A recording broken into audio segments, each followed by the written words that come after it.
Herkes nerededir soruyor. Elinde bir deste gül var. Dağda taşta yarı arıyor. Elinde bir deste gül var. Dağda taşta yarı arıyor.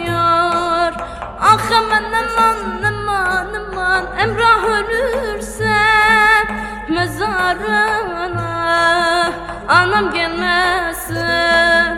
Ah aman aman aman aman, Emrah ölürse mezarına anam gelmesin.